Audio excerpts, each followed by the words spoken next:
আনিকা রাইসা। কি দেখার কথা কি দেখছি, শোনাচ্ছি, কি ভাবার কথা কি ভাবছি, আর কি বলার কথা কি বলছি। অত্যন্ত দুঃখের সাথে বলতে হচ্ছে যে এই পরিস্থিতিতে দাঁড়িয়ে আপনাদেরই আমাদের সঙ্গে সমস্যারে বলার কথা মিডিয়ার প্রধান ভূমিকা নিয়ে, সেখানে নাকি আমাদেরকে যুক্তি তর্কে প্রমাণ করতে হচ্ছে যে জনগণের সাথে মিডিয়ার মিডিয়ার ভূমিকায় প্রধান। ধন্যবাদ মাননীয় মডারেটর আমাকে বক্তব্য প্রদানের সুযোগ করে দেওয়ার জন্য। আমাদের বিতর্কের বিষয় নির্ধারিত হয়েছে আধুনিক গণতন্ত্র সুশাসন প্রতিষ্ঠায় ভূমিকা প্রধান। আমি বিষয়টির সঙ্গে সম্পূর্ণ সহমত। একটি বিস্ফোরিত উদাহরণের মধ্য দিয়ে আমি আমার মূল বক্তব্যটি শুরু করছি। বিগত সরকারের স্থানীয় সরকার নির্বাচন থেকে শুরু করে জাতীয় সংসদ নির্বাচন পর্যন্ত কোথাও বিরোধী দলকে অংশগ্রহণ করতে দেওয়া হয়নি। অর্থাৎ বিনা প্রতিদ্বন্দ্বিতায় সরকারের এই যে আসন লুট করার যে দৃশ্যটি আমরা দেখতে পেলাম, সেটি আসলে আমাদেরকে দেখালো কে? মিডিয়া দেখিয়েছে আসলে এটি। সুশাসন নিশ্চিতে জনগণের জাগরণে জনকণ্ঠস্বর হিসেবে সবচেয়ে শক্তিশালী মাধ্যম হলো মিডিয়া। গণতান্ত্রিক আদর্শ প্রতিষ্ঠায় এমন কোন জায়গা আছে যেখানে মিডিয়া ভূমিকা রাখেনি? দয়া করে একটু দেখিয়ে দিয়ে যাবেন।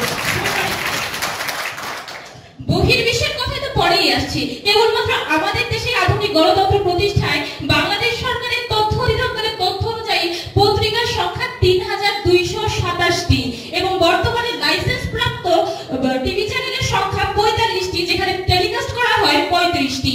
এই এতগুলো পত্রিকা এবং টিভি চ্যানেল যেগুলো ব্যবহার করা হচ্ছে গণতন্ত্র সুপ্রতিষ্ঠার জন্য, আপনারা মিডিয়ার প্রধান ভূমিকায় শুনতে পাচ্ছেন। আচ্ছা, আমরা যেখানে কথা বলছি সেটাও কিন্তু মিডিয়ার মধ্যেই পড়ছে, এমনটা নয় যে বাংলাদেশ বেতার মিডিয়ার বাইরে। এখানে এই এমন একটি প্রতিষ্ঠানে যে আমরা এমন একটি আলোচনা করতে পারছি, সেটা কি মিডিয়ার গণতন্ত্র চর্চার প্রধান ভূমিকাকে নির্দেশ করছে না? প্রিন্ট মিডিয়া বলুন কিংবা টেলিভিশন মিডিয়া, এরা প্রতিনিয়ত সরকারের সমালোচনা করে যাচ্ছে। মাননীয় মডারেটর, সাম্প্রতিক আন্দোলনের সরকার কর্তৃক ভয়াবহ পদক্ষেপ ছিল ইন্টারনেট বন্ধ করে দেওয়া। কেন? কারণ তারা জানে যে মিডিয়া হলো জনগণের কণ্ঠ, যা গণতান্ত্রিক রাষ্ট্র সুশাসন নিশ্চিতে প্রধান ভূমিকা রেখে চলেছে। ওয়ার্ল্ড প্রেস ফ্রিডম ইন্ডেক্স 2023 এ দেখা গেছে শীর্ষ 10টি গণমাধ্যম স্বাধীন দেশগুলোতে সুশাসনের মান সবথেকে বেশি উন্নত। ট্রান্সপারেন্সি ইন্টারন্যাশনাল রিপোর্ট অনুযায়ী 2022 করাপশন পারসেপশন ইন্ডেক্স সিপিআই অনুসারে মিডিয়ার কাজের জন্য দুর্নীতির হার 50%-এরও কম। যেমন সুইডেন, ডেনমার্ক নিয়ে বলতে এসেছেন এবং এই জনগণের কথাই ছড়িয়ে দিচ্ছেন হচ্ছে এই মিডিয়া বাংলাদেশ বেতারের মাধ্যমে, অথচ এটাকে আপনারা অস্বীকার করে যাচ্ছেন। চলুন ঠিক আছে, এরপরও যদি আপনারা অস্বীকার করেন বিষয়টি দাঁড়াবে গোসল করিব, সাঁতার কাটিব, চুল ভেজাইব না, দেখিব শুনিব সবই বুঝিব, স্বীকার করিব না।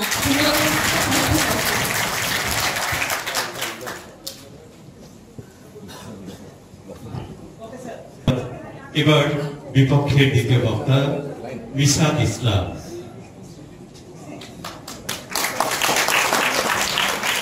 অ্যাকাউন্ট করে দেওয়ার পরে, ইন্টারনেট বন্ধ করে, ফেসবুক বন্ধ করে দেওয়ার পরে, রাজনৈতিকভাবে প্রত্যেকটা টেলিভিশনে আবির্ভূত খবর প্রচার করার পরে আপনি আন্দোলন দমন করে ফেলতে পারতেন। সেই স্বৈরাচারী শেখ হাসিনা আন্দোলন দমন করতে পারেনি কেন? এই জন্যই আজকে আমাদের এই অবস্থান। ধন্যবাদ মাননীয় মডারেটর আমাকে বক্তব্য দেওয়ার সুযোগ করে দেওয়ার জন্য। দেখেন, গুরুত্বটা খুব সোজা, একটা গল্পের মাধ্যমে বোঝার চেষ্টা করি।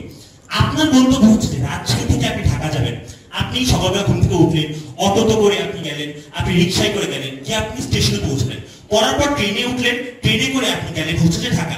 আপনাকে প্রশ্ন করা হলো আপনি ঢাকা এসেছেন কিসের মাধ্যমে? আপনি কি উত্তর দেবেন আমি রিক্সায় এসেছি? আপনি কি উত্তর দেবেন আমি অটোতে এসেছি? না, আপনার উত্তর হবে আপনি ট্রেনে এসেছেন। অর্থাৎ এই ট্রেনে যাওয়ার পেছনে আপনাকে অটো রিক্সা সাহায্য করছে, আপনাকে স্টেশন পৌঁছে দিয়েছে, কিন্তু আপনাকে ঢাকায় নিয়ে গেছে কে? ট্রেন। সেম ভাবে আমাদের বোঝানোর চেষ্টা করছি যে আপনার এই জনসচেতনতার জন্য মিডিয়া গুরুত্বপূর্ণ। এই মিডিয়ার পাশাপাশি আরো অনেক গুরুত্বপূর্ণ আপনার অবদান আছে, যেমন শিক্ষা প্রতিষ্ঠান, সামাজিক প্রতিষ্ঠান, ধর্মীয় প্রতিষ্ঠান, সরকারি বিষয়কে প্রচারণা, এনজিও, সুশীল সমাজ, সভা, সেমিনার, সিম্পোজিয়াম, সবকিছুর মাধ্যমে এগুলো সেই অটো বা রিক্সার মতো, যারা আপনাকে ওই ট্রেন অর্থাৎ জনসচেতনতা পর্যন্ত পৌঁছায় যাবে। যেই মুহূর্তে জনসচেতন হয়ে যাবেন সেই মুহূর্তে আপনার দেশে বিপ্লব হবে এবং এই বিপ্লবটাই পায় আপনার দেশে সুশাসন প্রতিষ্ঠা করতে। কিভাবে? যেই মুহূর্তে আপনি বিপ্লবী হয়ে যাবে, আপনার দেশে জনগণ ঐক্যবদ্ধ যাবে, সচেতন হয়ে যাবে, সেই মুহূর্তে তারা ওই সরকারকে জিজ্ঞাসা করবে যে তোমরা কেন আমার অধিকারের জন্য কাজ করছো না, তোমরা কেন আমার স্বাস্থ্যখাত নিশ্চিত করছো না, তোমরা কেন মিডিয়াকে কথা বলতে দিচ্ছ না, তোমরা কেন আমাকে ভোট দিতে দিচ্ছ না। অর্থাৎ সুশাসন তখনই নিশ্চিত হয় যখন জনগণ সচেতন হয়। এই জনগণ সচেতনতার মাধ্যমে আইনের শাসন নিশ্চিত হয়, সচেতনের মাধ্যমে বিচার বিভাগ সাধারণ নিশ্চিত হয়, এই সচেতনের মাধ্যমে বিচার বিভাগ আমাদের জন্য কাজ করতে পারে, সরকারের জন্য কাজ করতে পারে না। এই জনসচেতনের জন্য প্রশাসন সরকারের দালাল হয়ে থাকে না, বরং প্রশাসন মানুষের জন্য কাজ করে। আমরা আপনাকে কি বোঝাচ্ছি? আমরা আপনাকে বোঝাচ্ছি এই যে মিডিয়া, সেই মিডিয়ার অবদান অবশ্যই অস্বীকার্য, আমরা সেটা স্বীকার করছি, কিন্তু প্রধান ভূমিকা কোথায়? প্রধান ভূমিকা জনসচেতনতা। কেন? বোঝার চেষ্টা করুন, আপনার দেশের যে মিডিয়া, সেই মিডিয়াগুলো ওন করে তারা।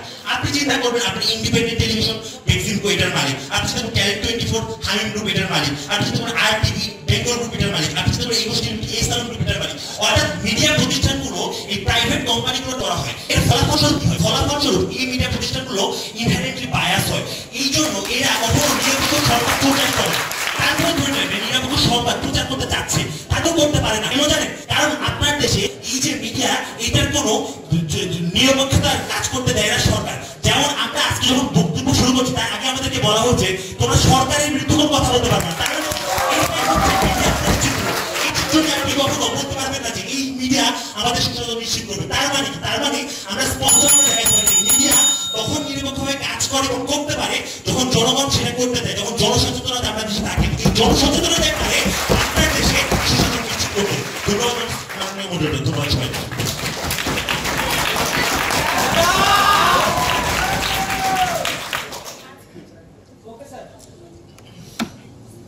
অনেক ধন্যবাদ।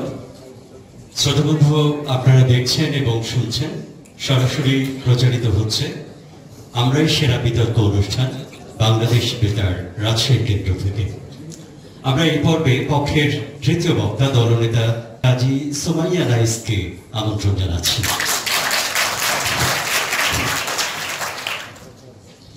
পানি লাগবে? পানি অশোক, আপনাদের কারো পানি লাগবে?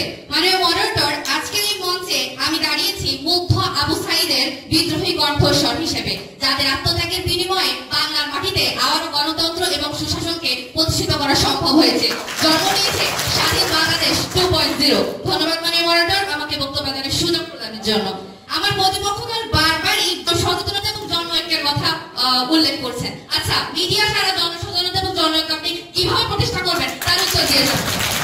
মাননীয় মডারেটর, আধুনিক গণতন্ত্র এবং সুশাসন প্রতিষ্ঠায় সর্বপ্রথম এবং সর্বপ্রধান যে কাজটি করতে হবে সেটি হচ্ছে স্বচ্ছতা এবং জনগণের জবাবদিহিতাকে নিশ্চিতকরণ। এবং এই নিশ্চিতকরণ কারা করবে বলুন তো? জি মাননীয় মডারেটর, গণতন্ত্র এবং সুশাসনকে নিশ্চিত করবে একমাত্র মিডিয়ায়। এবং এই জন্য মিডিয়াকে রাষ্ট্রের চতুর্থ স্তম্ভ হিসেবে গ্রহণযোগ্যতা দেওয়া হয়েছে। তাহলে মিডিয়াকে বাদ রেখে আপনি কিভাবে গণতন্ত্র এবং সুশাসনকে প্রতিষ্ঠা করবেন তা আমার বোধগম্য হয় না। মাননীয় মডারেটর, 71 থেকে 24 বাংলার গণতন্ত্র প্রশ্নবিদ্ধ হয়েছে বারবার। সর্বশেষ দীর্ঘ 1 দশকেরও বেশি সময় ধরে স্বৈরাচারী ফ্যাসিবাদী সরকার গণতন্ত্র এবং সুশাসনকে গড়াটিপে করেছে হত্যা, যেখানে বিচার ব্যবস্থা হয়েছে কলঙ্কিত এবং জাতীয় সংসদ হয়েছিল প্রহসনের কেন্দ্রবিন্দু। মাননীয় মডারেটর, গণতন্ত্র এবং সুশাসন প্রতিষ্ঠায় সর্বোচ্চ কার্যকর ভূমিকা রাখে জাতীয় সংসদ, কিন্তু অতীতে আমরা কি দেখে এসেছি মাননীয় মডারেটর? সেই জাতীয় সংসদ পরিণত হয়েছিল জাতীয় নাট্যশালা, জাতীয় মঞ্চশালা, যেখানে হতো তেলবাজি আত্মসমর্পণ। আর বিচার ব্যবস্থা, তার কথা কি বা বলি, সম্প্রতি খুব বেশি তো যার প্রয়োজন পড়বে না। যদি আমরা আবু সাঈদের মৃত্যুর ঘটনা দেখি, সেটা কিন্তু আমরা মিডিয়ার মাধ্যমে দেখেছি। এবং তারপর কি দেখতে পাই? তার অপরাধের আবু সাঈদ হত্যায় মামলায় গ্রেফতার করা হয় 16 বছর একজন নিরাপরাধ কিশোরকে। মাননীয় মডারেটর, এই তথ্য আমরা কোথা থেকে জানতে পারি? দৈনিক তথ্য সূত্র প্রথম আলো। এবং এটা কোথা থেকে জানতে পারি? মিডিয়ার মাধ্যমে জানতে পারি। এবং এর মাধ্যমে আবু সাঈদের বিচার কার্যকে পুনরায় সুপ্রতিষ্ঠিত করা সম্ভব হয়েছে। অর্থাৎ বিচার ব্যবস্থাকে সুপ্রতিষ্ঠিত করতে গেলে আমাদেরকে মিডিয়ারই দায়বদ্ধ হতে হবে। মাননীয় মডারেটর, শুধু তাই নয়, ছাত্র আন্দোলনের শুরু থেকে শেষ পর্যন্ত মিডিয়া শুরু থেকেছে তৎপর।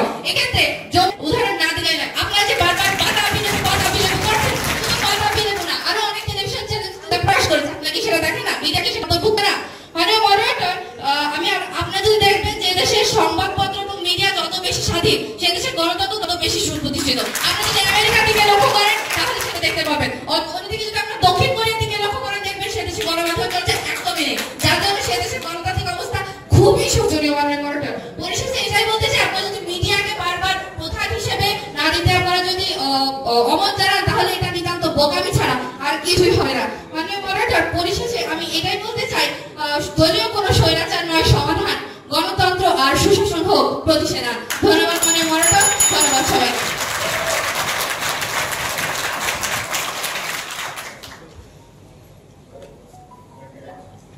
অনেক ধন্যবাদ পক্ষের দলনেতা এবার বিপক্ষ দলের তৃতীয় বক্তা দলনেতা সিফাত হোসেন, তাকে আমন্ত্রণ জানাই।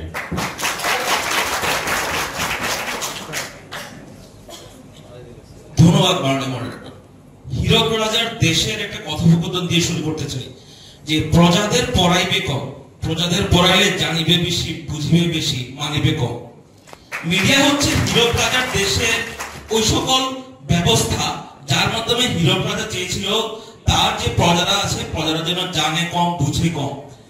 মিডিয়া তারা বলেছে যে মিডিয়া ছাড়া আপনি আইনের শাসন, সুশাসন, গণতন্ত্র কিভাবে প্রতিষ্ঠা করতে পারবেন। আমরা বলবো হলুদ মিডিয়াকে চোখে আঙ্গুল দিয়ে দেখিয়ে দিয়ে গেছে এই জনগণ যে হচ্ছে আসল মিডিয়া কোনটা। তখন ওই মিডিয়াগুলো নিজেদেরকে সংশোধন করেছে এবং জনগণের সচেতনতা ওই কাজটা করতে বাধ্য করেছে। এরপর তারা বলছেন যে হচ্ছে এই সুপ্রতিষ্ঠিত করার জায়গাতে জনগণের রোল কোন জায়গায় আর হচ্ছে মিডিয়ার রোল কোন জায়গায়। জনগণ যেখানে আওয়াজ তুলে, জনগণ যেখানে বলিষ্ঠ কণ্ঠস্বর হয়, সেখানে মিডিয়া চাইলেও প্রোপাগান্ডা ছড়িয়ে ওই আন্দোলন দমাতে পারে না। সেটা আমরা কোথায় দেখেছি? সেটা আমরা 24 সালে এই যে জুলাই বিপ্লবে দেখেছি। এরপরে আমাদের যে অন্যান্য জায়গাগুলো আছে ওই অন্যান্য জায়গাগুলোতে মিডিয়া কিন্তু কথা বলে না। কেন কথা বলে না? তারা কিন্তু আমাদেরকে এখন একটা উত্তর দিতে পারে না যে এই প্রাইভেট কোম্পানিগুলো, এই যারা মিডিয়াগুলোকে ওন করে, ওই এডিটোরিয়াল পলিসি যে প্রাইভেট কোম্পানির এসএলএম গ্রুপ, বসুন্ধরা গ্রুপ, বড় বড় ব্যবসায়ীরা ঠিক করছে, যারা হচ্ছে রাজনৈতিকভাবে মদতপুষ্ট, ওই রাজনৈতিক মদতপুষ্ট বেসরকারি চ্যানেলগুলো তাদের বেতনের টাকাকে বা হচ্ছে চাকরির ব্যবস্থাকে আশঙ্কায় ফেলে কেন জনগণের কথা বলবে? তাদের এই জায়গাটা আরেকটা বিষয় হচ্ছে জনগণ তার জায়গা থেকে সংবিধান অনুসারে জনগণ রাষ্ট্রের মালিক। জনগণ যখন কথা বলে তখন রাষ্ট্রটা অনড় ওঠে। জনগণ যখন কথা বলে তখন পরিবর্তনটা আসে। জনগণ যখন কথা বলে তখন অধিকার বাস্তবায়ন করতে হয়। চিন্তা করুন, একটা দেশের মিডিয়া অনেক শক্তিশালী কিন্তু জনগণের কোনো অধিকার সচেতনতা নাই, তাহলে কি হবে? তাহলে শুধুমাত্র ওই টকশন এসিরুমের ভিতরে গণতন্ত্র মরে যাবে, ওই টকশন এসিরুমের ভিতরে সুশাসন মরে যাবে। সুশাসন প্রতিষ্ঠিত হয় রাজপথে, সুশাসন প্রতিষ্ঠিত হয় শ্রমের মাধ্যমে, রক্তের মাধ্যমে। সুশাসন কখনো ওই এসিরুমে মিডিয়া টকশন হয় না। আর ওই এসিরুমের ছাড়াও আপনার অ্যামনেস্টি ইন্টারন্যাশনাল, আপনার হিউম্যান রাইটস ওয়াচ আপনাকে দেখিয়ে দিয়েছে যে পৃথিবীব্যাপী যে সকল জায়গায় জনগণ নিপীড়িত হয়েছে সে সকল জায়গায় জনগণকে একতাবদ্ধ হয়ে রয়েছে।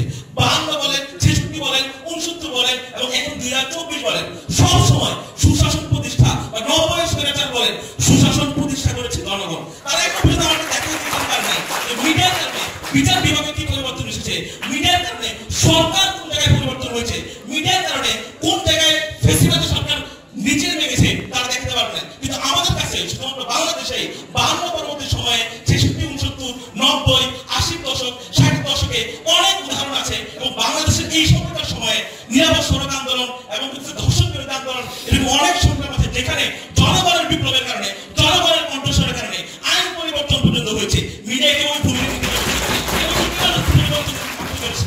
ইম্প্যাক্ট রাখার ক্ষেত্রে, প্রভাব রাখার ক্ষেত্রে, অধিকার সচেতনতার আগে মিডিয়ার ভূমিকা খুবই গৌণ। ধন্যবাদ।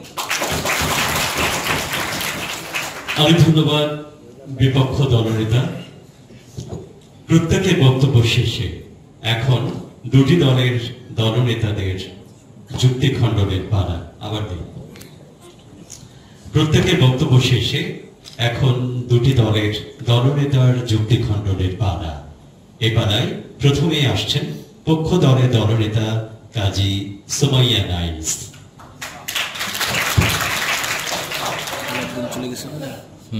শুনে আমার এটাই মনে হচ্ছে, দেখিব, শুনিব, বুঝিব সবই, তবে স্বীকার করিব না সত্য কথাটি। ধন্যবাদ মাননীয় মডারেটর আমাকে পুনরায় সুযোগ প্রদানের জন্য। মাননীয় মডারেটর, পক্ষ দলের দলনেতা প্রথমে এসে জনগণের ঐক্যের কথা বললেন, কিন্তু আমি আগে বলেছিলাম যে জনগণের ঐক্যের যদি আপনি প্রতিষ্ঠা করতে চান সেটা মিডিয়া ব্যতীত কিভাবে সম্ভব? আপনারা তার ন্যায্য উত্তর দিয়ে যেতে পারেননি, অথবা আপনাদের দলীয় অবস্থানটি এখানেই ভেঙে পড়ছে। দ্বিতীয় কথা হচ্ছে, আপনি আমার পক্ষ দলের দলনেতা বলেছেন যে মদতপুষ্ট সংবাদপত্রের যে ইনকামটা হচ্ছে সেটা কি রাষ্ট্রপতি গণতন্ত্র সুশাসন ঘোষিত হয় তাহলে মিডিয়ার সাথে হবে এটা করতে পারে। এছাড়া মাননীয় স্পিকার, মাননীয় মডারেটর, আমি বলতে চাই তারা যে বিষয়গুলোকে উল্লেখ করেছে এটা হচ্ছে জনমত গঠনে এবং ন্যায় বিচার প্রতিষ্ঠায় কি করে মিডিয়া ভূমিকা রাখে। আমরা কিন্তু পূর্বকল্পে সেই উদাহরণগুলো দিয়ে গেছি। আপনারা যদি তাতে না বুঝেন তাহলে তো বলতে হয় যে তাহলে তাও আপনারা সরকারি বুঝতে পারেননি। বিষয়টা হচ্ছে এমন, মাননীয় মডারেটর, আমরা মিডিয়া বলতে সোশ্যাল মিডিয়া এবং সংবাদপত্র মাধ্যম সবকিছুকে উল্লেখ করেছি,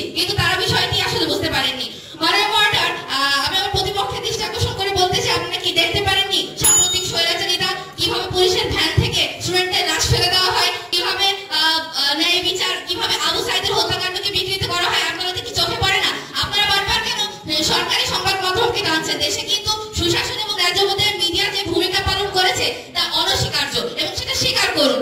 মাননীয় মডারেটর, আরো বলতে চাই যে এখানে শুধু টিভি চ্যানেলের কথা বললেন প্রতিপক্ষ দলের প্রথম বক্তা, শুধু টিভি চ্যানেল না, আমরা মিডিয়া এবং গণমাধ্যম বলতে সোশ্যাল মিডিয়া প্ল্যাটফর্মে বলতে তারা বুঝতে পারেননি। পরিশেষে আমি এটাই বলতে চাই মাননীয় মডারেটর, মিডিয়া ছড়ায় সত্যের সেই অমোঘ গান, ন্যায়ের পথে জাগে সাহসের সম্মান, দুর্নীতি ভাগের জবাবদিহিতার স্থানীয় তলে গণতন্ত্রের রাজ্যে সত্যি কথা বলে। ধন্যবাদ মাননীয় মডারেটর, ধন্যবাদ।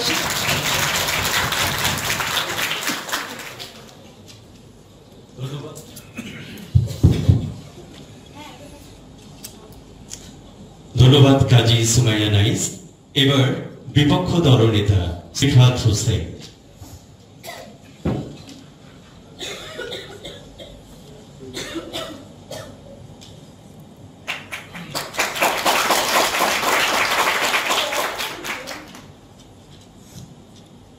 ধন্যবাদ মাননীয় মডারেটর। একটি করে প্রশ্ন উত্তর দিয়ে যাবে। তিনি বলেছেন মিডিয়া ছাড়া জাতীয় ঐক্য কিভাবে সম্ভব।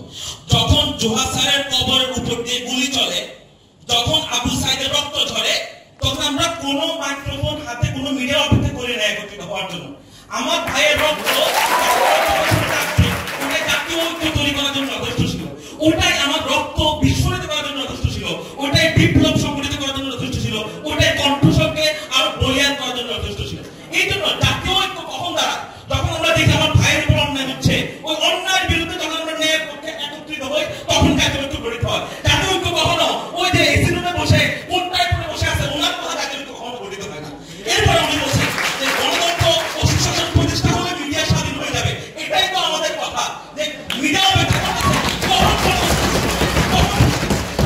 কখন অ্যাক্সিডেন্ট থাকবে না, কখন ডিজিটাল সিকিউরিটি থাকবে না, কখন সাইবার সিকিউরিটি থাকবে না, তখন কি আমরা স্বাধীন হবো, তখন কি হচ্ছে আমরা কথা বলবো। কিন্তু জনগণ ওই পথটা তৈরি করে দিচ্ছে মিডিয়ার জন্য, যে আমরা তোমাকে স্বাধীন, আমরা তোমাকে ডিজিটাল সিকিউরিটি বানাচ্ছি, সাইবার সিকিউরিটি বানাচ্ছি, আমরা বলতেছি না, এরকম সাংবাদিককে রূপ করা যাবে না।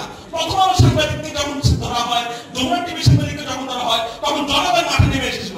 যমুনা টিভিকে জনগণ দেখিয়েছে অন্যান্য টিভি চ্যানেলকে কিভাবে সাংবাদিকতা করে, মানে সাংবাদিকতা দোকান, ওটা হলুদ মিডিয়াকে জনগণ শিখিয়েছে যে কোনটা হলুদ মিডিয়া, কোনটা তারা বলছেন যে সেই জাতীয় ঐক্য কিভাবে হয়, মানুষের অন্যান্য পার্সপেক্টিভ আছে। আমরা বলছি যে আপনার শিক্ষা প্রতিষ্ঠান, ধর্মীয় প্রতিষ্ঠান, এইচও সুশীল সমাজ, এবং একই সাথে যখন অন্যায় হয়, ওই অন্যায়টা সবচেয়ে বড় মোটিভ একটা জাতীয় ঐক্য গড়ে তোলার জন্য, ওই অন্যায়টা সবচেয়ে বড় মোটিভ আন্দোলন করার জন্য, ওই অন্যায়টা সবচেয়ে বড় মোটিভ কৃষিবাদের দোষকে নামিয়ে দেওয়ার জন্য। এবং তখনই মিডিয়া স্বাধীন হয়। স্বাধীন করে দিয়েছে কারা? জনগণ।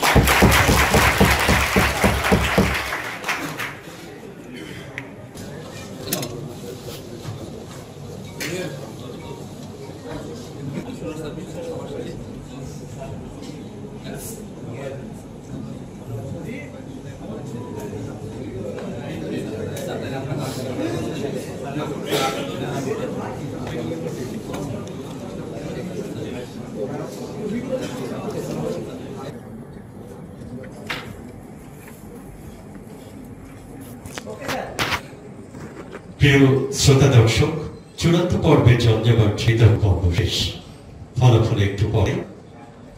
আর এখন আজকের বিতর্ক প্রসঙ্গে আমাদের প্রধান বিচারক তিনি যেমন বলবেন, সেই সঙ্গে আমরা আঞ্চলিক পরিচালক মহোদয় তার কথা শুনব, এবং আমরা এই মুহূর্তে মঞ্চে ডেকে নেব বাংলাদেশ বেতার রাজশাহী কেন্দ্রের সম্মাননীয় আঞ্চলিক পরিচালক জনাব মোহাম্মদ হাসান আক্তার, সেই সঙ্গে আমাদের Bangladesh army university of engineering and টেকনোলজির সম্মাননীয় উপাচার্য ব্রিগেডিয়ার জেনারেল মোহাম্মদ মিজানুজ্জামান। একই সাথে আমি অনুরোধ করব ডক্টর আমিরুল ইসলাম কলক, ছাত্র উপদেষ্টা রাজশাহী বিশ্ববিদ্যালয়, তাদের এই মঞ্চে আসার জন্য। আমাদের গণতান্ত্রিক শুভেচ্ছা সঙ্গে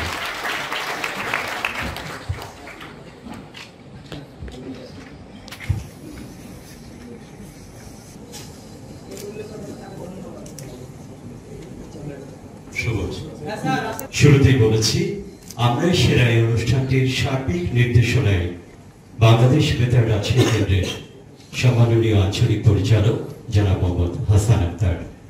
এখন স্যারকে বিনীত অনুরোধ জানাচ্ছি সকলকে স্বাগত এবং কৃতজ্ঞতা প্রকাশ করে তার বক্তব্য উপস্থাপনের জন্য। যারা আজকের এই জমজমাট বিতর্ক প্রতিযোগিতায় উপস্থিত যারা রয়েছেন সবাইকে এবং যারা শুনছেন সবাইকে শুভেচ্ছা জানিয়ে আমার বক্তব্য প্রদান করছি। উপস্থিত দর্শক শ্রোতা এবং যারা শুনছেন, আপনারা জানেন যে আমরা এর আগে 2022-23 এই সময়কালে আমরা স্কুল পর্যায়ের বিতর্ক প্রতিযোগিতা করেছিলাম। এরপরে আপনাদের কথা দিয়েছিলাম আমরা কলেজ এবং বিশ্ববিদ্যালয় পর্যায়ের বিতর্ক প্রতিযোগিতা আমরা করব। আমরা সেই কথা রেখেছি এবং এই 2023-24 এই সময়কালে বাংলাদেশ বেতারের ডাকে সাড়া দিয়ে এই রাজশাহী অঞ্চলের 8টি স্বনামধন্য শিক্ষা প্রতিষ্ঠান, Rajshahi college, Rajshahi medical college, Rajshahi বিশ্ববিদ্যালয়, রাজশাহী প্রকৌশল ও প্রযুক্তি বিশ্ববিদ্যালয়, বরেন্দ্র বিশ্ববিদ্যালয়, north Bengal international university, Bangladesh army university of engineering and technology এবং নিউ গভর্নমেন্ট রাজশাহী কলেজ, এই 8টি প্রতিষ্ঠানের 16টি দল অংশগ্রহণ করে এবং এই বিতর্ক প্রতিযোগিতা শুরু হয় 1 আগস্ট 2023। প্রায় 1 বছর পেরিয়ে আমরা আজকের এই চূড়ান্ত পর্বে, আপনারা ফলাফল এখনো জানতে পারেননি, তবে আমরা যারা উপভোগ করেছি আমরা দেখেছি জমজমাট লড়াই হয়েছে। এই ফাইনাল রাউন্ডে আজকে অংশ নিয়েছিলেন রাজশাহী বিশ্ববিদ্যালয় এবং Bangladesh army university of engineering and technology, এই দুটি স্বনামধন্য প্রতিষ্ঠান। আমি প্রথমেই এই দুটি প্রতিষ্ঠানের যারা এসেছেন, প্রফেসর ডক্টর আমিনুল ইসলাম, ছাত্র উপদেষ্টা রাজশাহী বিশ্ববিদ্যালয়, এবং brigadier general Mohammad Mizanuzzaman, Bangladesh army university of engineering and technology, তাদের প্রতি কৃতজ্ঞতা জানাচ্ছি যে তারা তাদের দল প্রেরণ করে আজকের এই জমজমাট লড়াইটি আমাদের দেখার বা শোনার সুযোগ করে দিয়েছেন। সেজন্য সেই সাথে যে প্রতিষ্ঠানগুলোর নাম আমি উচ্চারণ করেছি তাদেরকেও আমরা কৃতজ্ঞতার সহিত স্মরণ করছি যে তারাও অংশ নিয়ে আজকের এই চূড়ান্ত পর্ব আমাদের উপহার দিয়েছে। আমাদের মাঝে আজকে উপস্থিত আছেন রাজশাহীর বিভাগীয় কমিশনার মহোদয় ডক্টর দেওয়ান মোহাম্মদ হুমায়ুন কবির স্যার। কৃতজ্ঞতা পাশে তাকে আবদ্ধ করছি যে স্যার এরকম একটি মাহেন্দ্রক্ষণে এসে আমাদেরকে অনুপ্রাণিত করেছেন, আমাদেরকে সমৃদ্ধ করেছেন। আমি ধন্যবাদ কৃতজ্ঞতা জানাচ্ছি আজকে যারা বিচারকের দায়িত্ব পালন করেছেন তাদেরকে ধন্যবাদ জানাচ্ছি। প্রথম থেকে উপস্থাপনার দায়িত্ব পালন করে যাচ্ছেন আব্দুর রহমান মাসুমকে ধন্যবাদ জানাচ্ছি। এই অনুষ্ঠানের প্রযোজক মাসুম পারভেজ এবং সবচেয়ে বেশি তিনি পরিশ্রম করেছেন এই বিতর্কের পেছনে, শুরু থেকে যার উৎসাহ উদ্দীপনার মধ্য দিয়ে আজকের এই সফল সমাপ্তি আমরা করতে পারছি আমাদের বাংলাদেশ বেতার রাজশাহী কেন্দ্রের উপ আঞ্চলিক পরিচালক জনাব মুদিরুল হাসানকে। এছাড়াও যারা বিভিন্ন সময়ে বিভিন্নভাবে সহযোগিতা দিয়ে এবং বুদ্ধি পরামর্শ দিয়ে আমাদেরকে সহযোগিতা করেছেন সবার প্রতি ধন্যবাদ কৃতজ্ঞতা জানাচ্ছি। সেই সাথে রাজশাহী বিশ্ববিদ্যালয় এবং বাংলাদেশ ইঞ্জিনিয়ারিং ইউনিভার্সিটি অ্যান্ড টেকনোলজির উপস্থিত স্যারদের কাছে আহ্বান জানাচ্ছি যে ভবিষ্যতেও যদি এই ধরনের আয়োজন আমরা করি তাহলে অবশ্যই আপনাদের অংশগ্রহণ আগের মতোই থাকবে। আর আমরা আবারও আশা করছি যে আমরা যদি স্কুল পর্যায়ের পরে আমরা কলেজ বিশ্ববিদ্যালয়ের পর্বে আমরা এই আয়োজন শেষ করলাম, আবারও আমরা ফিরে যেতে চাই, পরবর্তী রাউন্ড আবারও স্কুল পর্যায়ে শুরু করব এবং এভাবে আমরা শেষ করতে চাই। সবশেষে যেটি বলতে চাই যে city corporation, Rajshahi city corporation এর দায়িত্ব পালন করছেন সম্মানীয় বিভাগীয় কমিশনার স্যার ডক্টর দেওয়ান মোহাম্মদ হুমায়ুন কবির স্যার। তো তিনি আমাদেরকে এই সুন্দর অডিটোরিয়াম ব্যবহার সুযোগ করে দিয়েছেন, সেই জন্য তার প্রতি বিশেষ কৃতজ্ঞতা এবং ধন্যবাদ জ্ঞাপন করছি। ধন্যবাদ জানাচ্ছি ইলেকট্রনিক এবং প্রিন্ট মিডিয়ার যারা উপস্থিত রয়েছেন, বাংলাদেশ বেতারের অন্যান্য কর্মকর্তা এবং কর্মচারী রয়েছেন, সবার প্রতি ধন্যবাদ। সবশেষ যে ধন্যবাদ যাদের উৎসাহ, যে সমস্ত দর্শক শ্রোতা আমাদের যে ইউটিউব ফেসবুক চ্যানেলে বিতর্ক প্রতিযোগিতা শুনেছেন, পাশাপাশি আমাদের বেতারের অনুষ্ঠান শুনে আমাদেরকে তাদের ফিডব্যাক জানিয়েছেন, উৎসাহিত করেছেন, অনুপ্রাণিত করেছেন, সেজন্য শ্রোতাদের আমরা ধন্যবাদ এবং কৃতজ্ঞতা জানিয়ে শেষ করছি। আল্লাহ হাফেজ।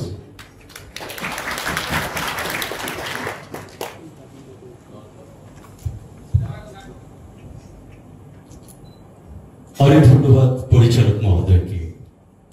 এবারে বিনীত অনুরোধ করছি আমাদের আমরাই সেরা বিতর্ক অনুষ্ঠানের প্রধান বিচারক, রাজশাহীর বিভাগীয় কমিশনার ও প্রশাসক, রাজশাহী সিটি কর্পোরেশন সরকারের অতিরিক্ত সচিব ডক্টর দেওয়ান মোহাম্মদ হুমায়ুন কবির স্যারকে। ডক্টর দেওয়ান মোহাম্মদ হুমায়ুন কবির।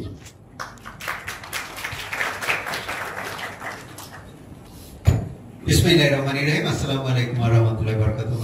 সকলকে অনেক অনেক অভিনন্দন। বিশেষ করে আমাদের শ্রদ্ধেয় অতিথিবর্গ আছে। আজকে একটি চমৎকার বিষয় আমরা উপস্থাপনা দেখলাম, সেটি হলো আধুনিক গণতন্ত্র এবং সুশাসন প্রতিষ্ঠায় মিডিয়ার ভূমিকায় প্রত্যয় আর কি, যেটা বিতর্কের বিষয়।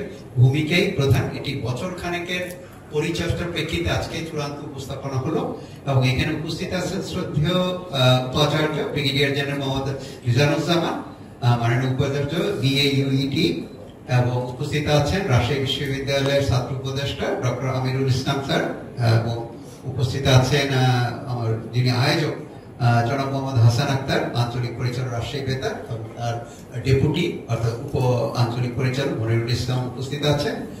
উভয় পক্ষের আমাদের যারা শিক্ষক মন্ডলী আছেন এবং যারা সমর্থনকারী, তাদের চমৎকার সমর্থন এটাকে আসলে উপভোগ্য করে তুলেছে, তাদেরকে ধন্যবাদ জানাচ্ছি। আর দুই পক্ষের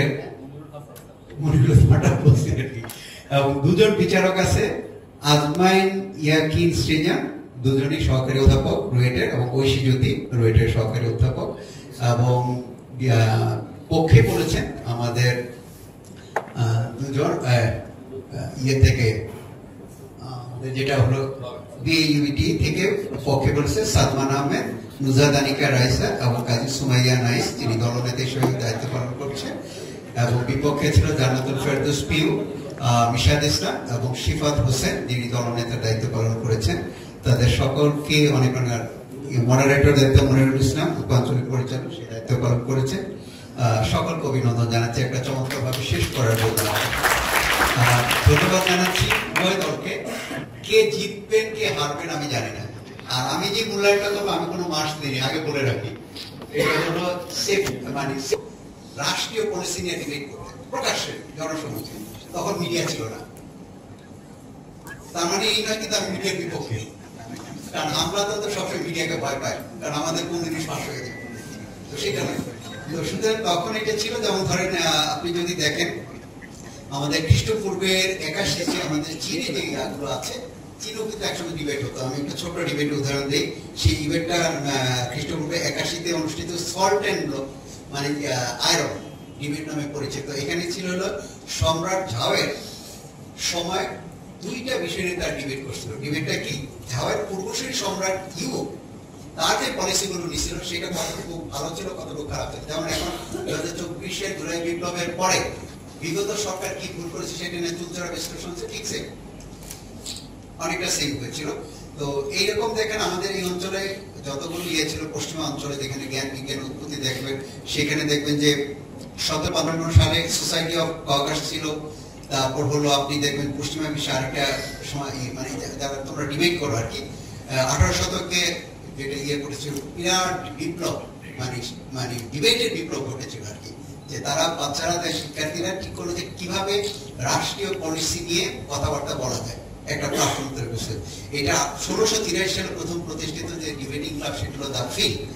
তারপর দ্য হিস্ট হয়েছিল হলো তোমার ইয়েতে, আর ট্রিনিটি কলেজ রাজনীতি হয়েছিল। তো এই জায়গাগুলো থেকে আমরা অনেকটা গেছি।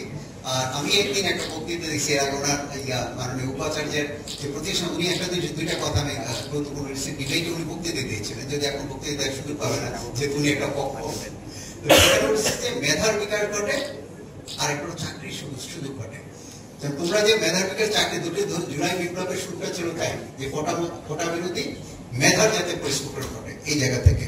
আমি আরেকটা যুক্ত করি মাননীয় উপাচার্যের সাথে, সেটা হলো আরেকটা উদ্যোক্তা হওয়ার সুযোগ দেয় আইন, যে আপনি কি তথ্য উপস্থাপন করবেন।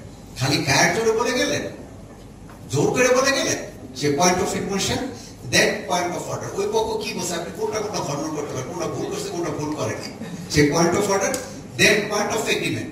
পয়েন্ট অফ এগ্রিমেন্টে কি, মিডিয়াকে কিন্তু সবাই মানে, কিন্তু একমাত্র না, কিন্তু সেটাকে আপনারা প্রতিষ্ঠিত করছিলেন কি, সেটাকে আপনাদের বক্তৃতা শেষ করছিল। আলোচনা ছিল প্রত্যয়, যে মিডিয়াটা একমাত্র কিনা। ডেফিনেটলি এই যদি বিতর্ক তৈরি করা, এটা হলো পয়েন্ট অফ এগ্রিমেন্ট। তো আমরা যখন বিশ্লেষণ করি, এনে তো তোমাদের দিছে উচ্চারণের কতটুকু, যুক্তিখণ্ডের কতটুকু, তা ওভার কত পেয়েছি। কিন্তু একটি বিতর্ক যখন আমরা বিশ্লেষণ করি তখন কয়েকটা জায়গা আমি খেয়াল করি। একটি হলো বিষয় জ্ঞান কতটুকু আছে, সারবত্তা, বিতর্কের বিষয় ব্যবচ্ছেদ করতে পারছো কিনা, যে কি কি তথ্যপত্র দিলে তোমার পক্ষে যাবে সেটি ঠিক হয়েছে কিনা, কাঠামোটা ঠিক মতো হয়েছে না, কোনটার পর কোনটা। যেমন ধরো আমাদের দেশে যারা বিয়ে করেন, যারা বিয়ে করছে তাদের সুন্দর কথা বলে, সেটি হলো বিদেশে যখন কোনো হাজবেন্ড ঘরে ঢোকে, হানি বলে একটা ভাগ করে, আর আমাদের দেশে এই তোমার এটা আনতে বসে আনো নাই কেন, ঝগড়া দিয়ে শুরু হয়। এই যে সাজানো আঙ্গিকটা আমরা ঠিক মতো করছি কিনা সেটা আমি দেখেছি। আমি যে ইন্ডিভিজুয়াল কথা বলবো, নির্ধারিত বক্তা, কারণ ওদেরকে যখন পয়েন্টগুলো বলবো এক একজন এক একটা ইস্যু তুলে ধরার কথা, যাতে ওকে ঘায়ল করে ফেলা যায়। কারণ যেহেতু প্রত্যেক সময় পাচ্ছে 3 মিনিট, 3 মিনিট যদি আমি 3 জন বলি তাহলে 9 মিনিট পাচ্ছে, সেই অনুযায়ী গোছানো কিনা। আমার কাছে মনে হয়েছে সেটা কম গোছানো। সবাই একই রকম জিনিস নিয়ে কথাবার্তা বলেছেন আর কি। সময় জ্ঞানটা সমন্বয়টা একটু কম হয়েছে, তারপর সমন্বয়টা আর সময় জ্ঞানটা সরকারি কন্ট্রোলে ছিল, মোটামুটি ভালোই করেছে। এখানে বলছেন ভালো শ্রোতা হতে হয়, ওই পক্ষ কি বলেছে সেটা তাৎক্ষণিক নোট নিয়ে সেটাকে অ্যাড্রেস করা, সেটা করতে হয়। আত্মবিশ্বাসী হতে হয়, শব্দ ভান্ডারের প্রয়োগ দেখতে পারে, শরীরে অঙ্গ অনেকে খুব উত্তেজিত হয়ে গেছে আমি দেখেছি। তো সুতরাং আত্মবিশ্বাস হতে কিন্তু উত্তেজিত না, শব্দ ভান্ডার। তারপর মাইক্রোফোনের ব্যবহারটা, যদি মাইক্রোফোন আমাদেরও ত্রুটি থাকতে পারে কিন্তু তোমাদের ব্যবহারও ত্রুটি আছে, সেটা আমি দেখেছি। চোখের ভাষা, তার মানে চোখ পাড়া না, মানে যারা মনের দিয়ে টাকায় কথা বলতে হয় সেই জায়গায় করার কথা। হাতের ব্যবহার, সেটাও খেয়াল রাখতে, অনেকের হাতের ব্যবহার দেখলে হাত কাঁপতেছিল ম্যাক্সিমামেরই। তো সুতরাং সেটা মনে হয় বোঝা যায় তুমি নট কমফোর্টেবল, তোমার আস্থা কম, সেটা এই বয়সে হবে স্বাভাবিকভাবে। দেন উত্তেজনা পরিহার করা, এই উত্তেজনা এখানেও ছিল। স্বল্পতম স্ক্রিপ্ট নির্ভরতা, অর্থাৎ স্ক্রিপ্টটা যত কম দেখা যায় ততই হলো কথাবার্তাগুলো দেখতে সুন্দর দেখা। তোমাদের একটা তথ্য দিই, তোমরা তথ্য কত কম উপস্থাপন করেছো, কথা বলেছো বেশি, তথ্য দেবে। 2021 সালে সারা বিশ্বের 70% মানুষ কর্তৃত্ববাদী শাসনের মধ্যে ছিল, 70%। আর 22 সালে এটা হয়ে গেছে 72%, অর্থাৎ দিন দিন কর্তৃত্ববাদী শাসন বাড়তেছে তাবৎ পৃথিবীতে। তার কারণ নাকি তাহলে কি ইয়ে করতে পারে না, মিডিয়া ভূমিকা পালন করতে না, জনসচেতন তৈরি হচ্ছে কোনটা, নাকি ছাত্র সচেতন? এই যে তোমরা একটা সরকার পরিবর্তন করে ফেলবে, তার কিসের ভিত্তিতে করবে, কেমনি করবে, সেই জায়গাটাকে। যেমন ধরো তুমি যে 1991 সালে একটা গণতন্ত্রের একটা সুবাতাস সারা পৃথিবীব্যাপী হয়েছিল, এবং স্যামুয়েল হান্টিংটন নামে বিখ্যাত লেখক আছে, তিনি গণতন্ত্রের তৃতীয় ঢেউ হিসেবে চিহ্নিত করেছিল। যেমন এইটাকে আমরা লাল বসন্ত, এবার আমাদেরটা বলছি লাল বসন্ত, ওইখানে প্রায় হলো ডেমোক্রেটিক একটা নতুন বসন্ত, নিউ বসন্ত প্রস্তাব করছিল, কিন্তু সেই অর্জন কিন্তু আমরা করতে পারি না।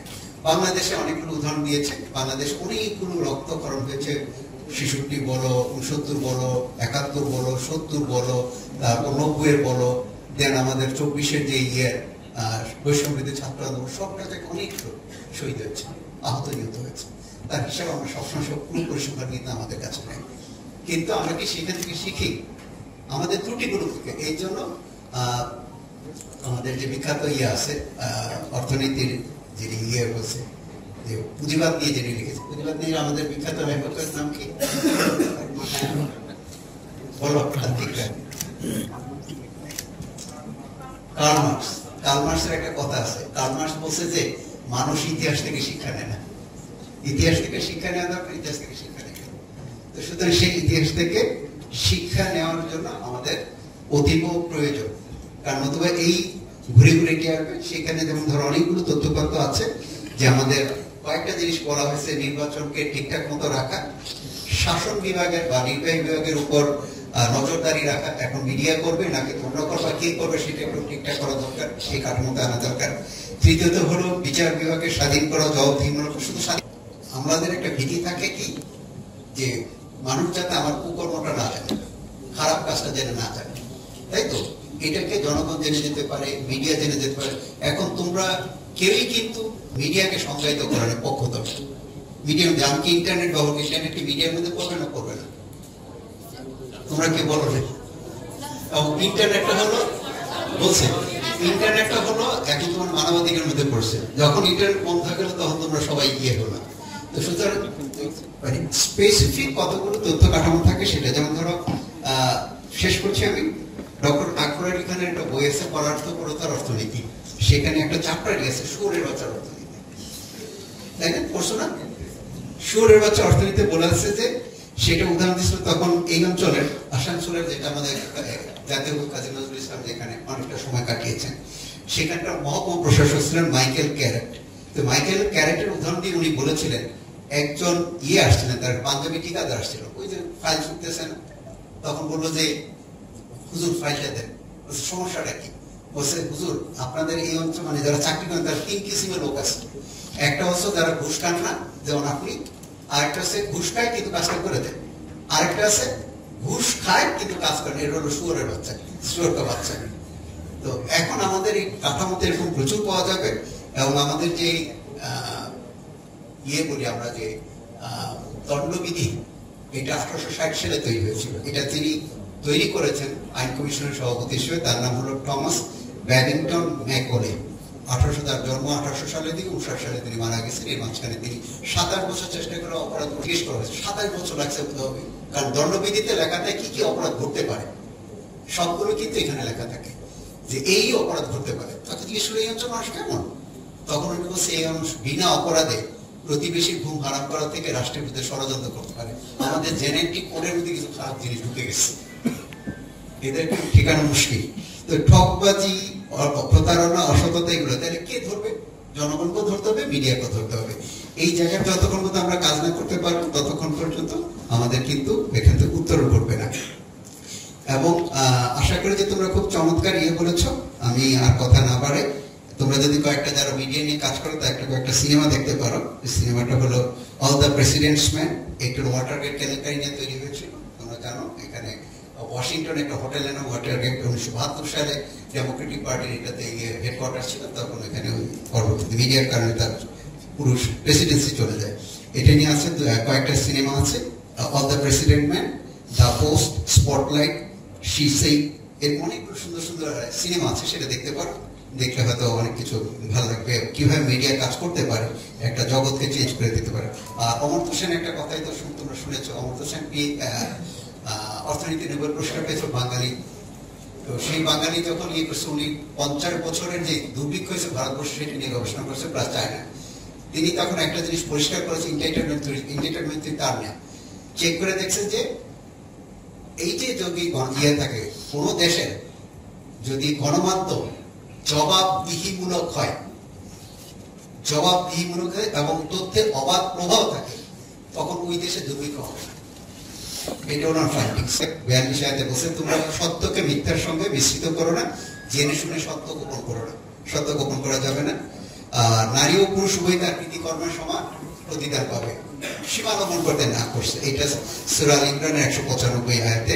তো সুতরাং আমরা এই জায়গাগুলো, স্রষ্টারও কিছু বিধান আছে, পার্থিব কিছু বিধান আছে, সকল মিলেই আমরা কাজ। এই মুহূর্তে জানো যে গণতন্ত্র শোষণের প্রতি রাষ্ট্রীয় কাঠামো সংস্কার হচ্ছে।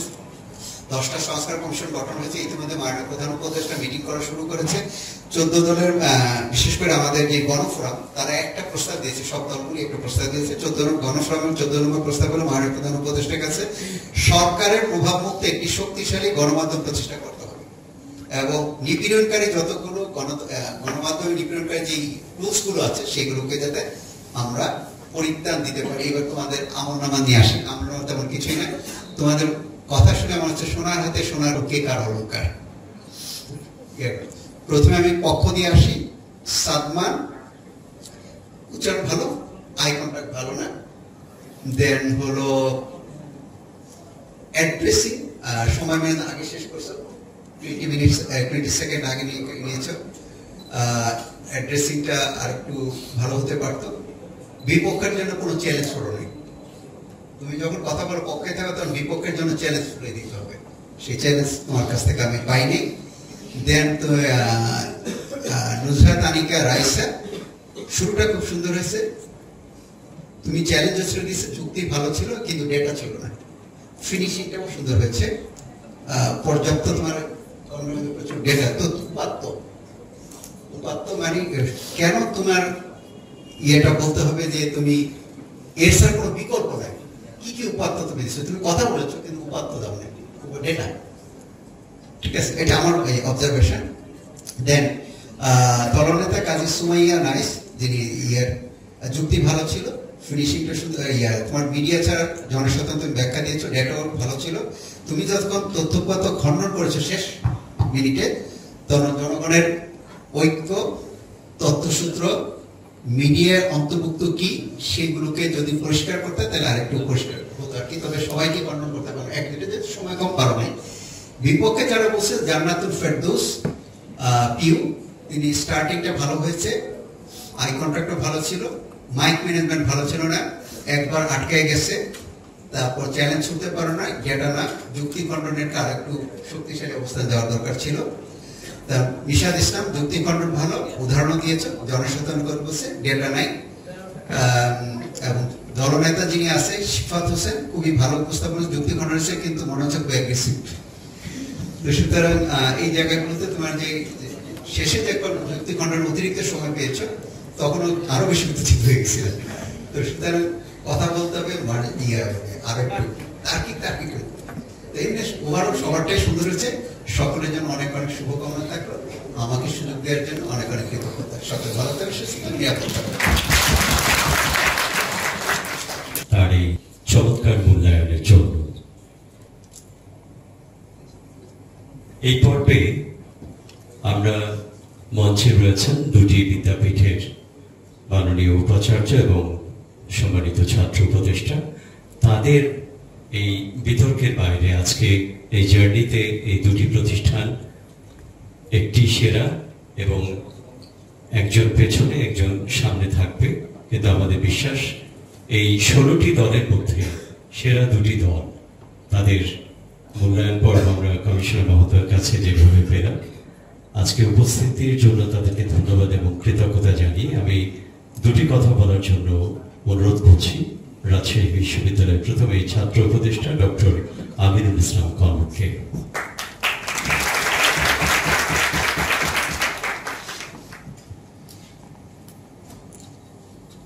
আমি কোনো সমর্থন ছাড়াই আমি সকলের প্রতি আমার শুভকামনা এবং আমার শ্রদ্ধা জানিয়ে আমার কথা শুরু করছি। আমাদের জাতীয় কবির একটা কথা আছে বা কবিতার অংশ আছে, বহিয়াছে ফল অনিকে রস, হায়রে ফলের ঝুড়ি, লক্ষ বছরের ঝর্ণায় ডুবে রস পায় নিকো নুড়ি। অর্থাৎ যে ফলের ঝুড়িতে করে ফল বহন করা হয়, সে ফল সে ঝুড়ি তো ফলের রস পায় না, তেমনি নুড়ি পাথর সেও লক্ষ লক্ষ বছর ধরে ঝর্ণার স্রোতে চলতে থাকে, কিন্তু তার ভেতরে সেই সুমিষ্ট জল প্রবেশ করে না। তো আমরা যে সুন্দর দেশ চাই, সুন্দর সমাজ চাই এবং গণতন্ত্র ও সুশাসন চাই, যদি আমরা জনগণ সচেতন না হই, যদি আমাদের মিডিয়া এগিয়ে না আসে, তাহলে কিন্তু আমরা সেই সুশাসন পেতে পারি না। উভয় পক্ষেরই বক্তব্য ফাটাফাটি হয়েছে, কিন্তু রক্তপাত হয়নি। এবং আমি দুটোই আমার ইউনিভার্সিটি, আমি নাটোরের ছেলে, আমার ইউনিভার্সিটি পাই, আমি রাজশাহীর ছেলে, আমার ইউনিভার্সিটি রাজশাহী ইউনিভার্সিটি, আমি রাজশাহী ইউনিভার্সিটির ছাত্র এবং রাজশাহী বিশ্ববিদ্যালয়ের শিক্ষক। আর এই রাজশাহীকে গড়ে তুলেছে নাটোরের সেই রাজা জমিদার থেকে শুরু করে আজ পর্যন্ত আমরাও গড়ে তুলছি। কাজেই দুটোই আমার প্রতিষ্ঠান এবং দুটো প্রতিষ্ঠানই চমৎকার করেছে, আমাদের ছেলেমেয়েরা খুব চেষ্টা করেছে তাদের যুক্তি উপস্থাপনের জন্য। আর এই শর্ট টাইমের মধ্যে প্রচুর তথ্য বা রেফারেন্স এগুলো উপস্থাপন করা খুব বেশি সহজ নয়। তারপরও তারা যতটুকু চেষ্টা করেছে তারা ভবিষ্যতে আরো ভালো করবে এবং আমরা সেই সব বিতার্কিক, সেই চিন্তকদেরকে চাই যারা আমার ভবিষ্যতে বাংলাদেশকে নেতৃত্ব দেবেন। উভয় দলের জন্য শুভকামনা এবং যে দলই বিজয়ী হোক না কেন, কাউকে না কাউকে তো বিজয় ঘোষণা করতেই হবে এবং ভবিষ্যতে আমরা এই সুন্দর বাংলাদেশকে সবাই মিলে এগিয়ে নিয়ে যাব এবং আমাদের স্বপ্নের বাংলাদেশ প্রতিষ্ঠা করব। সবার প্রতি আবারও সালাম এবং শুভেচ্ছা। আসসালামু আলাইকুম। রাজশাহী বিশ্ববিদ্যালয়ের সম্মানিত ছাত্র উপদেষ্টা মহোদয়কে এবার বিনীত অনুরোধ জানাচ্ছি Bangladesh army university of engineering and technology সম্মাননীয় উপাচার্য ব্রিগেডিয়ার জেনারেল মোহাম্মদ মিজানুজ্জামান,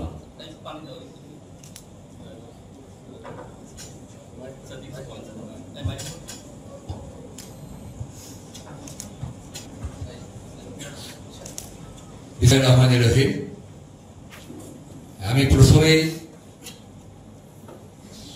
ধন্যবাদ জানাচ্ছি বাংলাদেশ বেতার রাজশাহী আঞ্চলিক বিভাগ আঞ্চলিক কর্মকর্তা সকলকে যে এমন সুন্দর একটা বিতর্ক প্রতিযোগিতা অনুষ্ঠানের জন্য। আজকের অনুষ্ঠানের নাম দেখলাম যে আমরাই সেরা, এই মানে এটার পরিপ্রেক্ষিতে এই অনুষ্ঠানের আয়োজন করা হয়েছে। তা আমরাই সেরা, আমার কাছে মনে হচ্ছে যে আজকে যে দুইটা পক্ষ এবং বিপক্ষ অনুষ্ঠানে অংশগ্রহণ করেছে তারা দুজনেই সেরা মনে হয়েছে। এদেরকে মনে রাখতে হবে যে যারা এখানে আসছে তারা কিন্তু অনেক পথ অতিক্রম করে এখানে আসছে, সুতরাং তারা অবশ্যই সেরা। এবং যারা যে আটটা গ্রুপ, আমি শুনলাম যে 8টা গ্রুপ, এখানে দুইটা গ্রুপ আছে, আরো 6টা গ্রুপ আছে, সবাই কিন্তু সেরা। আর আমি আমাদের এখানে বিভাগীয় কমিশনার আসছেন, উনি প্রধান বিচারক ছিলেন এবং সম্মানিত বিচারক যারা বিচারকের দায়িত্ব পালন করেছেন তাদেরকে অনেক ধন্যবাদ এবং তাদের প্রতি আমার সম্পূর্ণ আস্থা বিশ্বাস আছে যে তারা অত্যন্ত সুন্দরভাবে তার দায়িত্ব পালন করবেন। যে দলে জিতুক অথবা এখানে হারা তো বিষয় না, বিষয় হচ্ছে যে একজন একটু এগিয়ে থাকবে, একজন একটু পিছিয়ে থাকবে। আমরা 100 মিটার রানারের কি দেখি যে 9.01 সেকেন্ড, আরেকজন 9.02 সেকেন্ড, এত কম বেশিতে আগে একজন সামনে থাকে, একজন পিছনে থাকে। সুতরাং এখানে মানে হারা জেতার বিষয় না, বিষয় একজন একটু এগিয়ে থাকবে, একজন একটু পিছিয়ে থাকবে। সুতরাং আমাদের আসলে এখানে আমরা সবাই বিজয়, যারা দুই পক্ষ আর। আর আমি যদিও আসলে এখানে আমার কথা বলা উচিত না, কারণ আমি মনে হচ্ছে যে আমি একটা পক্ষ, আসলে আমি আসলে পক্ষ হিসাবে বলতে চাই না। আর রাজশাহী ভার্সিটির মধ্যে আমার নিজের অনেক অনেক স্মৃতি আছে। আমি নিজে রাজশাহী মানুষ, আমি রাজশাহী ভার্সিটির যে খেলার মাঠ আছে, স্টেডিয়াম আছে, ওখানে আমি অনেকবার ক্রিকেট খেলেছি। আমার যে এখানে কপালে একটা দাগ আছে, সেই ওই ক্রিকেট বল ব্যাটে লেগে এসে কপালে লেগে কপাল কেটে গেছে, সেই দাগও আমার কাছে এখন আছে। রাজশাহী ভার্সিটির যে মেডিকেল সেন্টার, সেখানে ট্রিটমেন্ট আমার নিয়ে আছে। সেটা বলে আমার প্রতি আমার অনেক ভালোবাসা এবং আন্তরিকতা আছে। আর আমার ভার্সিটি বলতে থাকবে, আমি যেহেতু আমার একটা ভার্সিটি, আমি একটা ভাইস চ্যান্সেলর হিসেবে দায়িত্ব পালন করছি, সেটা সেই হিসাবে থাকবে। আর আমি বেশিরভাগ রাজশাহীর মানুষ, সুতরাং দুইটা ভার্সিটির প্রতি আমার সম্পূর্ণ ভালোবাসা এবং আন্তরিকতা আছে এবং তাদের প্রতি আমার শুভেচ্ছা আছে এবং আমি আশা করবো তারা আরো ভালো করবে এবং পরবর্তীতে আবার যে বিতর্ক হবে আমি আশা করবো এই দুই গ্রুপ যেন আবার আসতে পারে।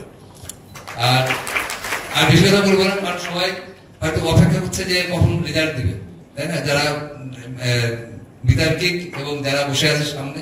তবে একটা কথা, মিডিয়ার ব্যাপারে একটা কথা বলি, যে আমরা যেমন বলি যে নাইফটা কি করে, নাইফটা তরকারি কাটা যায়, আবার বাঁশ কেটে কুড়ি ঘর তৈরি করা যায়, আবার এটাতে মানুষ খুন করা যায়। মিডিয়া হচ্ছে এরকম, মিডিয়া যদি ভালো কাজে ব্যবহার করা যায় এটা অনেক ভালো, আবার যদি কেউ খারাপ কাজে ব্যবহার করে, যে আমরা বলি যে হলুদ মিডিয়া যদি বলি, সেটা আমরা অনেক মানে খারাপ ভাবে ব্যবহার করা যায়, অনেক ক্ষতি করা যায়। সুতরাং এটার ভালো পজিটিভ এবং নেগেটিভ দুইভাবে আমরা এটা ইউজ করতে পারি। আমি আর বেশি দীর্ঘায়িত করবো না, সবাইকে অনেক ধন্যবাদ। যারা দর্শক সাথে আছে তাদের আন্তরিকতা এবং উৎসাহ ভালো ছিল, অনেক ধন্যবাদ। সে অনুরোধ করছি এখন কথা বলবেন অনুষ্ঠানটির মডারেটর ও বিচারক মোহাম্মদ মনিরুল হাসান। অসংখ্য ধন্যবাদ সবাইকে। খুবই জমজমাট এবং উত্তেজনাপূর্ণ এবং ফাইটিং এর দর্শন আমরা উপভোগ করলাম। পক্ষ ছিল Bangladesh army university of engineering and technology BAUET এবং বিপক্ষ দল ছিল রাজশাহী বিশ্ববিদ্যালয়। সুপ্রিয় সুধী মণ্ডলী, আমাদের আজ বিতর্কের বিষয় ছিল সুশাসন ও গণতন্ত্র প্রতিষ্ঠায় মিডিয়ার ভূমিকাই প্রধান। এ বিষয়ে খুবই সুন্দর একটি বিতর্ক আমরা এতক্ষণ উপভোগ করলাম। আমাদের আজকের বিতর্কের অনুষ্ঠানটি ছিল আমরাই সেরা, এটি বাংলাদেশ বেতার রাজশাহী কেন্দ্রের একটি ফ্ল্যাগশিপ প্রোগ্রাম। আমাদের আজকের বিতর্কে সম্মানিত বিচারক হিসেবে আমাদের মাঝে উপস্থিত ছিলেন রাজশাহী বিভাগের সম্মানিত বিভাগীয় কমিশনার ডক্টর দেওয়ান মোহাম্মদ হুমায়ুন কবির স্যার, আমাদের মাঝে আরো উপস্থিত আছেন Bangladesh army university of engineering and টেকনোলজির সম্মানিত ভাইস চ্যান্সেলর মহোদয় ব্রিগেডিয়ার জেনারেল জনাব মোহাম্মদ মিজানুজ্জামান স্যার। আমাদের মাঝে আরো উপস্থিত আছেন রাজশাহী বিশ্ববিদ্যালয়ের সম্মানিত উপদেষ্টা বিতর্কের জনাব কনক স্যার। বিচারক হিসেবে আরো উপস্থিত আছেন সৃজন ভাই এবং ঐশীজ্যোতি আব্বা, সঞ্চালক আব্দুর রহমান মাসুম ভাই। সারা এই যে রাউন্ড দ্য ইয়ার আমরা ডিবেট করেছি, প্রতিযোগিতা করেছি, সেখানে সঞ্চালক হিসেবে দায়িত্ব পালন করেছেন। এবং সর্বোপরি আমাদের মাঝে উপস্থিত আছেন বাংলাদেশ বেতার রাজশাহী কেন্দ্রের সম্মানিত আঞ্চলিক পরিচালক জনাব মোহাম্মদ হাসান আক্তার স্যার। সুধীমণ্ডলী এবং প্রিয় বিতার্কিক বৃন্দ, যেটা আমি এর আগেও মূল্যায়নের সময় বলেছি যে মূল্যায়নটাও হচ্ছে বিতর্কের একটি ইন্টিগ্রাল পার্ট। আমাদের প্রধান আলোচক আমাদের বিভাগীয় কমিশনার স্যার কিন্তু এর আগে বলেছেন মূল্যায়ন করেছেন, দীর্ঘ মূল্যায়ন করেছেন, অনেক রেফারেন্স তিনি দিয়েছেন, পড়াশোনা করেছেন। তারপরে মডারেটর হিসেবে আমার কাছে মনে হয় যে আমার কাছেও কিছু ফাইন্ডিংস রয়েছে তোমাদের বক্তব্যের মধ্যে, যদিও আজকে ফাইনাল রাউন্ড, তারপরও আমার কাছে মনে হয়েছে কিছুটা ব্যত্যয় আমি দুই পক্ষ থেকেই লক্ষ্য করেছি, কিছুটা লোফলস ছিল। তো আমি মনে করি সেটি আইডেন্টিফাই করাটাও বক্তা। তুমি এসে বলেছো যে, এবং তুমি একটা পরিসংখ্যান দিয়েছো যে বাংলাদেশে 3227টি পত্রিকা রয়েছে এই মুহূর্তে ইফেক্টিভ পাবলিকেশনে আছে, এবং বাংলাদেশে 45টি টিভি চ্যানেল আছে। তবে তুমি এখানে রেডিওর পরিসংখ্যানটাও দিতে পারতে, যেহেতু এটা বেতারের প্রোগ্রাম, বেতারও একটা মিডিয়া এবং it's a largest state own electronic media in Bangladesh. Largest আমি বলবো কারণ বাংলাদেশ বেতারে এই মুহূর্তে near about 650 cadre officials, cadre কর্মকর্তা আমরা কাজ করি। স্যার এখানে আছেন, স্যার জানেন। তো এটা অনেকেই জানে না যে বাংলাদেশ বেতারে এতগুলি কর্মকর্তা আমরা কাজ করে থাকি, শুধুমাত্র ক্যাডার কর্মকর্তা, বিসিএস কর্মকর্তা, জেনারেল ক্যাডার, এবং এছাড়া আরো কর্মযোগ্যতা রয়েছে, এটা বলতে পারতে। যাই হোক, সব মিলে তুমি সাধারণ আহমেদ প্রথম বক্তা তুমি প্রশ্ন থ্রো করেছো তোমার বক্তব্যে, দ্বিতীয় বক্তা এসে তুমি একটা প্রশ্ন থ্রো করেছো অপোজিশনের উদ্দেশ্যে। তো প্রশ্ন থ্রো করাটা হচ্ছে একজন বিতার্কিকের মুন্সিয়ানার মধ্যে পড়ে। সো আমি বলবো যে হ্যাঁ, এই মুন্সিয়ানাটা তুমি দেখাতে পেরেছো। এরপরে তোমাদের যে দলনেতা এসে তুমি গণতন্ত্র এবং মিডিয়ার মাধ্যমে যে জনসচেতনতা, তুমিও এসে সেইম ভাবে তোমার যে দলীয় যে লিঙ্ক আপ, অর্থাৎ সর্বোপরি তোমার যে বক্তব্য, প্রথম বক্তা যে বক্তব্য দিয়েছেন, দ্বিতীয় বক্তা যে বক্তব্য দিয়েছো তোমরা, সেটির সাথে লিঙ্ক আপ করে তুমি তোমার ওই রাইট ট্র্যাকে ছিলে, অর্থাৎ বিচ্যুত হওনি। সেই বিষয়টি আমার কাছে ভালো লেগেছে এবং তোমার ফ্লো অনেক ভালো ছিল। এবং তুমি বলেছো যে যে দেশে মিডিয়ার স্বাধীনতা বেশি, সে দেশে গণতন্ত্র বেশি সুসংহত। তুমি ইউএসএ অর্থাৎ আমেরিকা থেকে একটি উদাহরণ দিয়েছো, ইন্টারন্যাশনাল একটা এক্সাম্পল দিয়েছো। হ্যাঁ, একজন বিতার্কিক যখন বিতর্ক করবে, সে যখন বিভিন্ন ডাটা অ্যানালিসিস করবে, বিভিন্ন এক্সাম্পলস দিবে তার বক্তব্যের পক্ষে, তবে তখন সেই সাপোর্টিং ডিটেলস গুলি কিন্তু তার একটা ভ্যালু অ্যাড করবে বক্তব্যের ক্ষেত্রে। তুমি সেটা করেছো এবং খুব সুন্দর হয়েছে তোমার বক্তব্য, আমি মনে করি। এবং যুক্তিখণ্ডন পর্বে এসে তুমি তোমার দলীয় যে অবস্থান সেটিকে এস্টাবলিশ করেছো, এবং তুমি এখানে এসে সোশ্যাল মিডিয়া প্ল্যাটফর্মের কথা উল্লেখ করেছো। হ্যাঁ, এবং তিনজনও বলেছো, কিন্তু সোশ্যাল মিডিয়া প্ল্যাটফর্মের কথা বলেছো। তবে আমার কাছে যেটা মনে হয়েছে, আমি যদি বিতর্ক করতাম, তোমরা কিন্তু অনেক বড়, অত্যন্ত ইম্পর্টেন্ট একটা জিনিস মিস করে গেছো। এই যে আমাদের মহান মুক্তিযুদ্ধ 1971 সাল, স্বাধীনতা 1971 সাল, তো হচ্ছে যে 1971 সালের এক্সাম্পলটা কিন্তু তোমরা দিতে পারতে, কারণ এই যে 24-এর যে একটা আন্দোলন হলো, আমরা যেটাকে বলি দ্বিতীয় স্বাধীনতা, এখানে একজন উপদেষ্টা কিংবা ছাত্রদের যে ছাত্র সমন্বয়, সে কিন্তু বলেছে যে 71-এর চেতনাকে অস্বীকার করে আমরা 24-এর আকাঙ্ক্ষা বাস্তবায়ন করতে পারি না। খুবই ইম্পর্টেন্ট এবং গুরুত্বপূর্ণ কথা।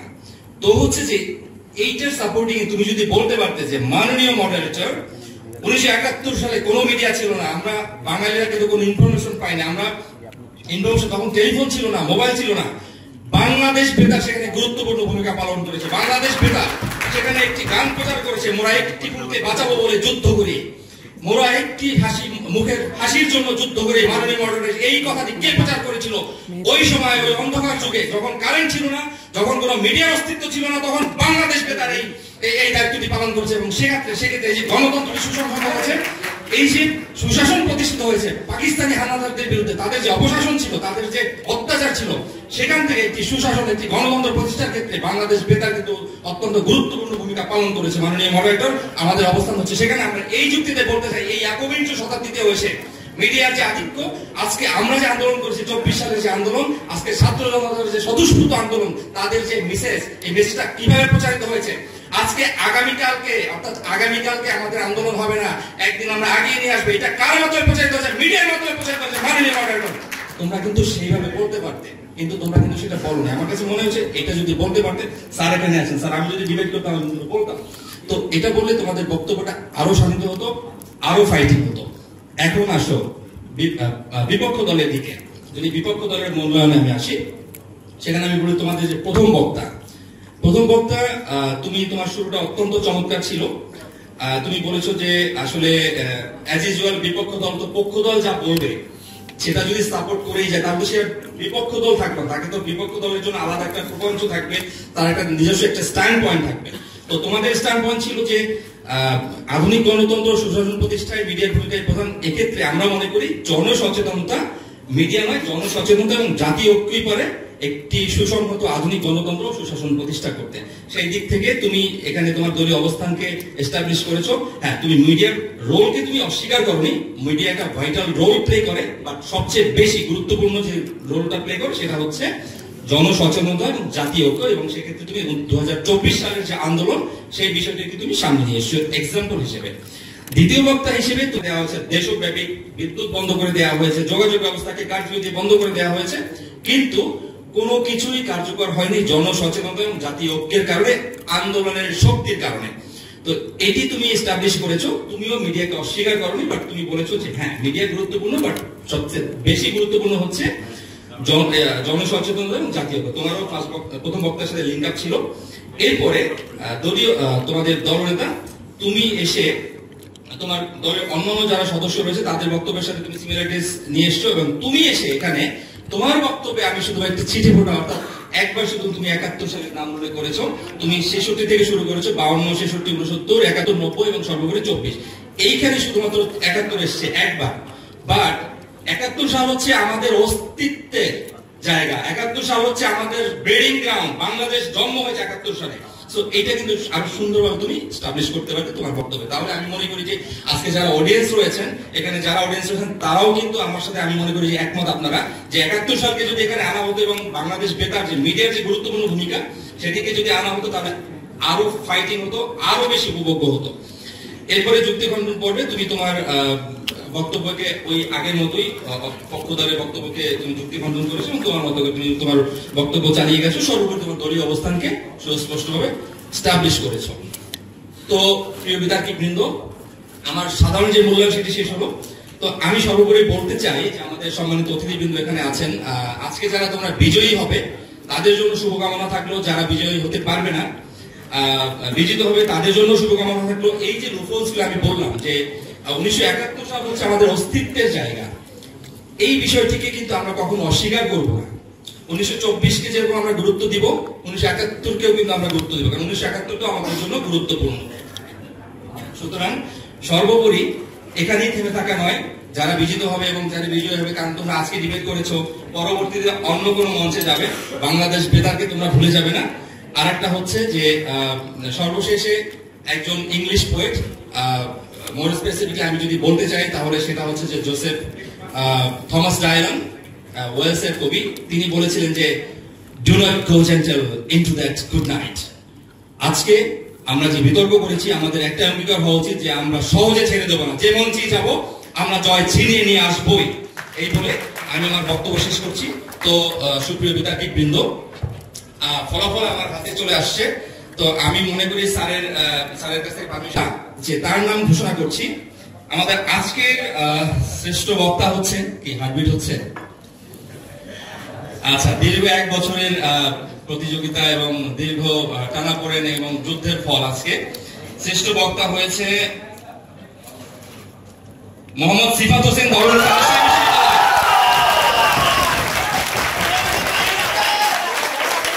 আচ্ছা, আমরা দেখতে পাচ্ছি যে এই অডিয়েন্সের রিঅ্যাকশনটা নিয়েও আমরা দেখতে পাচ্ছি যে যে শ্রেষ্ঠ বক্তা হয়েছে তার মধ্যে খুবই মাইনর 0.5 এর পার্থক্য।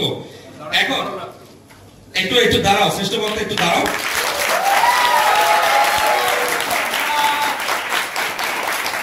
আচ্ছা, এখন শ্রেষ্ঠ দলের নাম ঘোষণা করছি। শ্রেষ্ঠ দল হচ্ছে বাংলাদেশ আরবি ইউনিভার্সিটি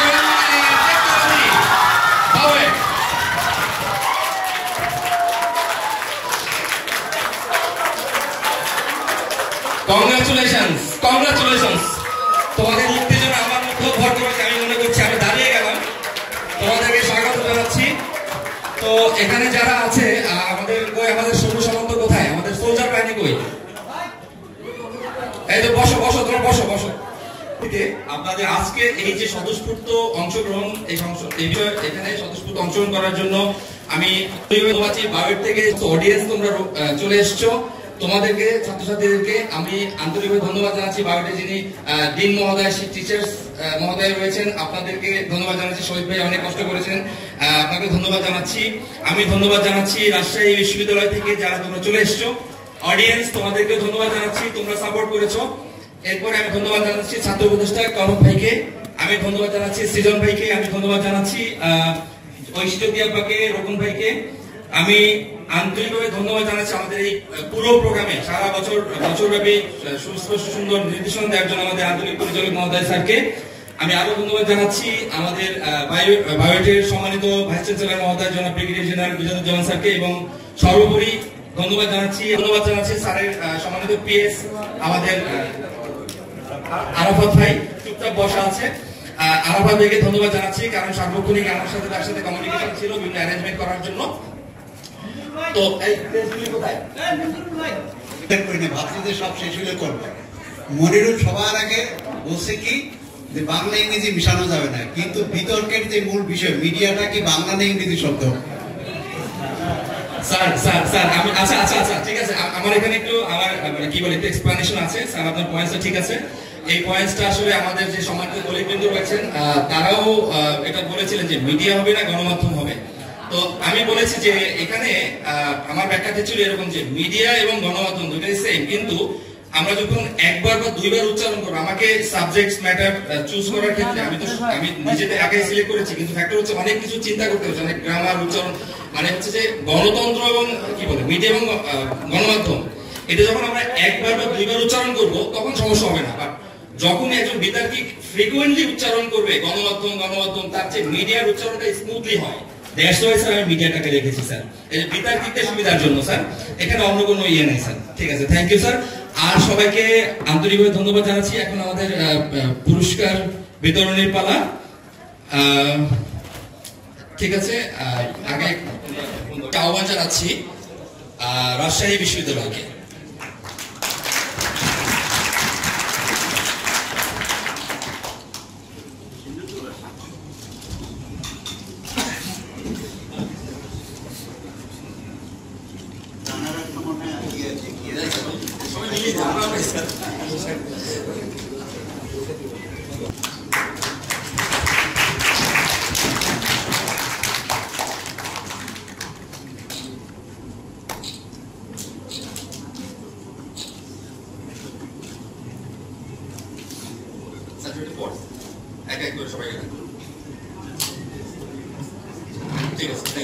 আহ্বান জানাচ্ছি Bangladesh army university of engineering and technology.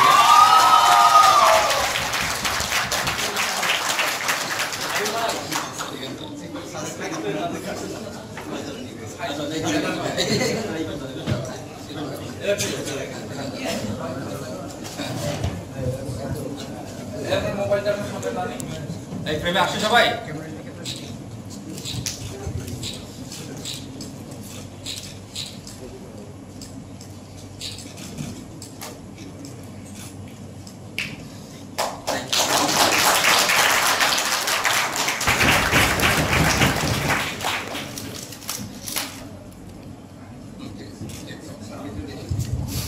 আচ্ছা, এই পর্যায়ে আমি নাম ঘোষণা করব একে একে, শ্রেষ্ঠ বিদ্যার্থী থেকে শুরু করে সবাই একে একে নাম।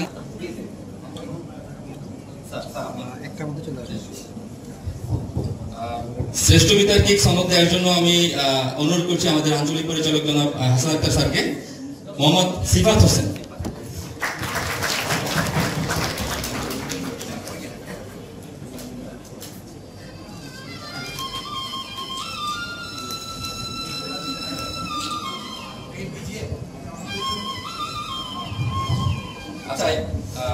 এই পর্যায়ে রানার আপ শপথ নেওয়ার জন্য আমি আহ্বান জানাচ্ছি মোহাম্মদ সিফাত হোসেনকে। মোহাম্মদ সিফাত হোসেন, মোহাম্মদ মিশাত ইসলাম, জান্নাতুল ফেরদৌস পিউ।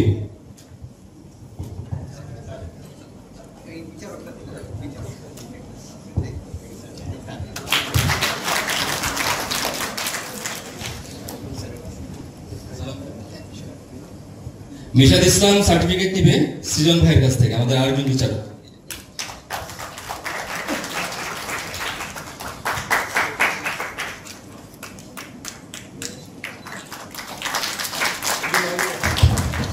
এই পর্যায়ে জান্নাতুল ফেরদৌস পিউ সার্টিফিকেট নিবে আমাদের কনক ভাইয়ের কাছ থেকে।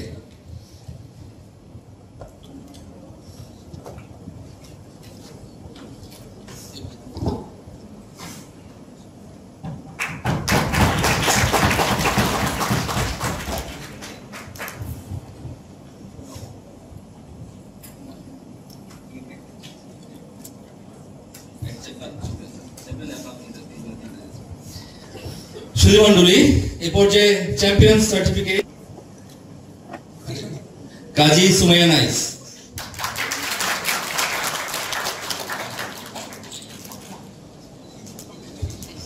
স্যার এই নামটা Nuzrat Anika Raisa.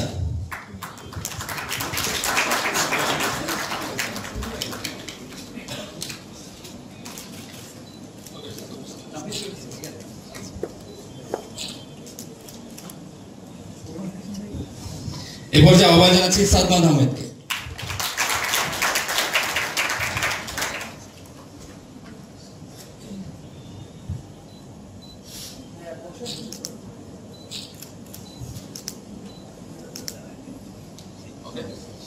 Thank you very much, congratulations. সামনে বসুন। বাংলাদেশ বেতার রাজশাহী কেন্দ্রের সম্মানিত আঞ্চলিক পরিচালক যারা মোহাম্মদ হাসান আক্তার, তাকেও একটি এটা যেন আরো কন্টিনিউ করেন উৎসাহের একটি ক্রেস্ট আমাদের মাননীয় বিভাগীয় কমিশনার ডক্টর দেওয়ান মোহাম্মদ স্যার তুলে দিচ্ছেন। আর ঢাকা বিশ্ববিদ্যালয়ে তার্কিক ছিলেন, কতটা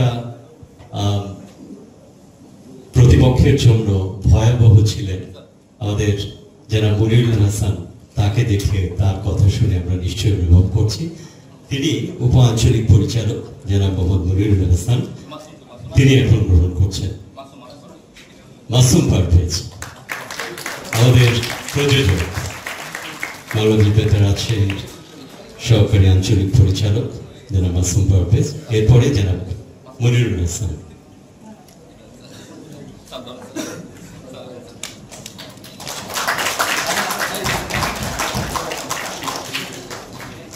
সবশেষ আসলে শুরু করলেই শেষ হবে। আর আমাদের মাননীয় বিভাগ যে কথাগুলো, প্রত্যেকটি কথাই হচ্ছে আমার কাছে মনে হয় মুক্তোর দানার মতো। স্যার যেমন তার বক্তব্যে একটা বিখ্যাত কথা বলেছেন, সোনার হাতে সোনার কাকন, কে কার অলংকার। আমরা শেষ করি। অভিনন্দন বিজয়ী ও বিজিত।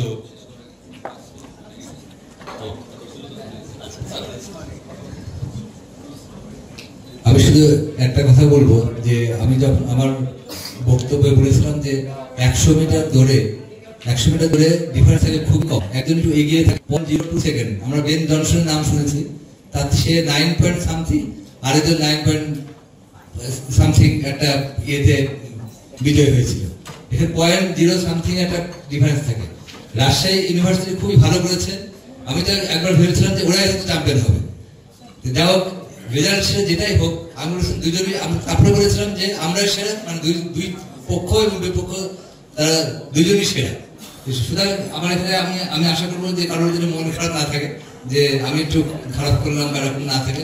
আমি শুধু মাত্র সান্ত্বনা দেওয়ার জন্যই আমি এটা কথা বললাম যে এটা একজন মানে খুব ভালো করেছে এমন না, দুজনই সেরা হয়েছে, দুই পক্ষই সেরা, দুইজনই পক্ষই সমান। এটা হচ্ছে আমার মানে বক্তব্য ছিল। এবং সবাই খুব ভালো, আমার খুব ভালো লেগেছে এখানে আসার জন্য, এখানে আসতে পেরেছি। এবং বাংলাদেশ বেতার আঞ্চলিকের যে পরিচালক, উনি এই পুরো অনুষ্ঠানটা করেছেন, এবং বিভাগীয় কমিশনার সবার সহযোগিতায় অনুষ্ঠান খুবই অত্যন্ত সুন্দর হয়েছে এবং আমি আশা করব ভবিষ্যতে এই অনুষ্ঠান আরো সুন্দর হবে, আরো প্রাণবন্ত হবে। ধন্যবাদ সবাইকে। আবারও কথা হবে, দেখা হবে অন্য কোনো আয়োজনে, অন্য কোনো অনুষ্ঠানে। বেতার সবার জন্য, সব সময়, সবখানে। খোদা হাফেজ।